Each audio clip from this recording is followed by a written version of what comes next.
To anybody with two neurons and a working synapse, the Grenfell Towers story has to absolutely grab you by the collar and make you say, that's it. Nothing more. Nothing less. I'm not suggesting anything. I'm not bringing up any date in American history, any, dare I say, 11th day of September reference. Oh, no. I'm just doing this. Maybe there's an emoji for that. Kind of a, interesting. Well, as you know, since 8 p.m. Eastern Time last night, our time, the Grenfell Towers fire has been blazing. It's a horrible story as we speak. The latest in London, in fact, this is just as we break, is just a very tragic story. And the number of deaths, destruction, it is just a colossal horror. And to even watch it, to see it, it's just it's shocking. There's something that's so inherently and obviously so disconcerting, if you will, and scary about fires, just to watch fires. Maybe the idea we think of ourselves in a fire and in that position and in that horrible conflagration and the like. Well, when I was watching this, and I was looking at this, and I thought, this is really something now. This has been going on since, right now, it's 10:25 a.m. on Wednesday that I'm recording this as we speak, and it seems to be controlled and still smoldering, but it's still standing for 12, 13 hours. It burned, and it's still standing. It didn't collapse.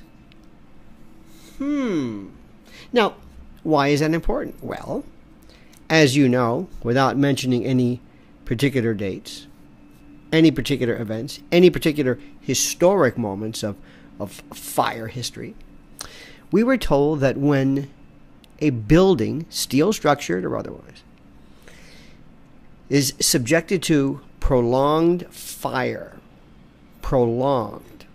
that there is structural loss of integrity, elasticity,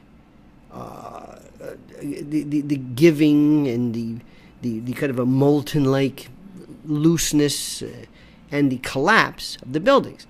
Let me bring up one, World Trade Center Building 7, which fell at 5:20 p.m. on a certain date in history. 5:20, and it wasn't hit by any plane, did not suffer the ravages of jet fuel, which is kerosene, but did not any of that, and just fell by virtue of carpet fire, desk fire, drape fire, I guess, carpet, furniture, whatever this. That fire alone at 5:20 p.m. Think about it. Never hit by anything, just by virtue of independently created fires. Collapsed on its own footprint at gravitational free fall rates, not hit by anything. And we're told it's because of fire. Fire weakens. Fire dissolves support. Fire will destroy buildings. As to the other more notable buildings, well, that was different because those were, of course, hit by planes. Those planes had jet fuel also known as kerosene, and that jet fuel, when ignited, causes a lack of integrity and a destruction of the steel supports, and it fell about an hour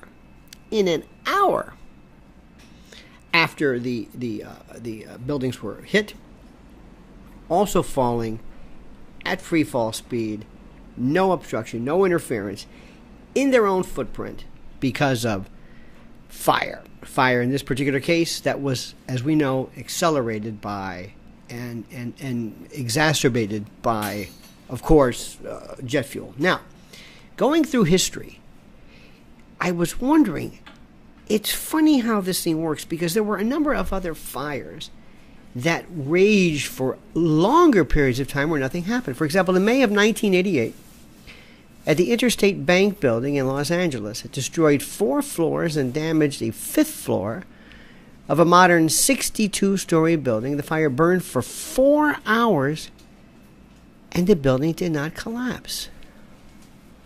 You can do that now. In February of 1999, a fire gutted 8 floors of the 38-story One Meridian Plaza building in Philly. The fire burned for 18 hours, and the building did not collapse.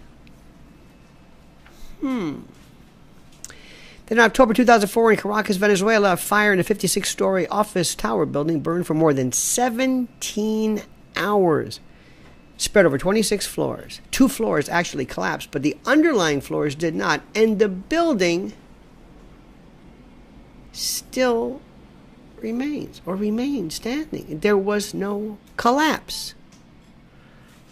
In February of 2005, there was another towering inferno of sorts in Taiwan. A fire burned for about an hour and a half, and the building never came close to collapsing. And then, also in February of 2005, the 32-story Windsor building in Madrid, Spain, caught fire and burned for 2 days. Repeat, 2 days. The building was completely engulfed in flames at one point. Several top floors collapsed onto the lower ones, yet the building remained standing and did not collapse.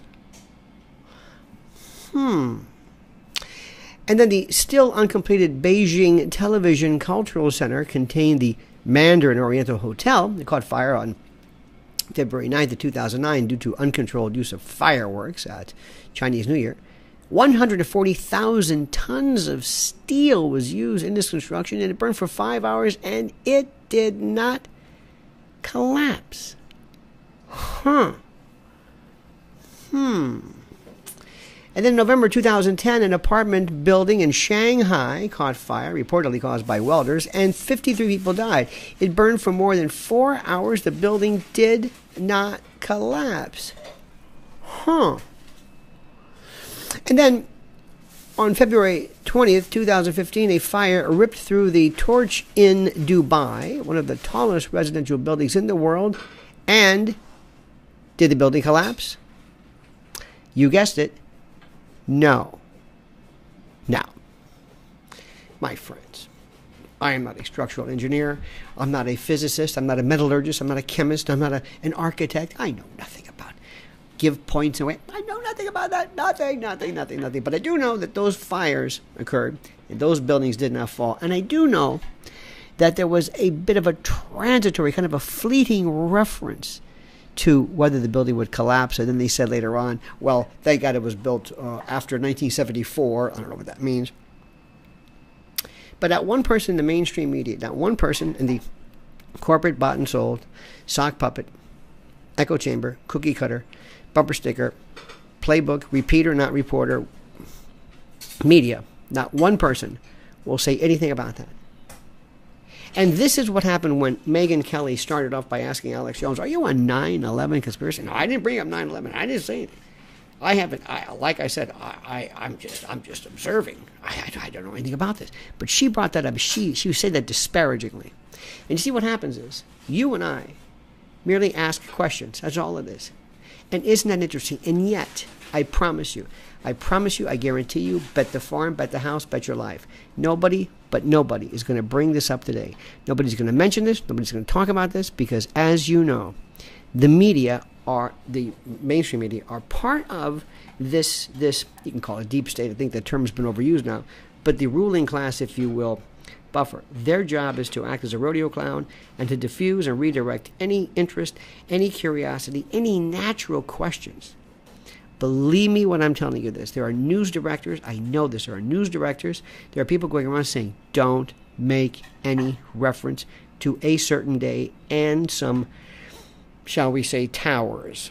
Don't. Let it go. Is that a conspiracy theory? Not what we're asking, but the fact that they don't talk about it, That's a conspiracy theory. Think about it. Like the video. Subscribe to the channel. Always watching my daily live broadcast, and the only way you're going to know about that is to sign up for to be a subscriber to the channel. So think about these and say, and comment as you see fit.